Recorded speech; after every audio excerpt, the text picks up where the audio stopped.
I'm in our plastic zipper injection machine workshop, and at my left side, we have a 10 sets machine order from Iran and Bangladesh customers order.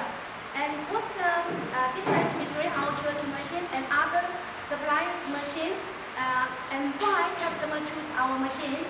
The main things is first about the output. Our this machine output is about 15 shirts per minute.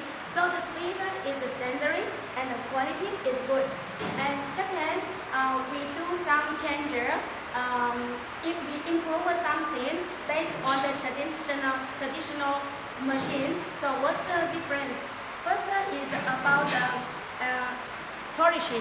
We add the polishing device on this machine in order to, when the zipper come out, the side without any burr, so it's very smooth and it's good for baby skin. And second, if some teeth less injection on the zipper taper, and our machine will have a sense to feel it and make the hole punch on the taper, so your worker can see this very clearly and easily. The third thing, we have the automatical fitting system to send the QM material to the material port, I mean the hopper. Okay, so let me show you from our this side. This here, okay.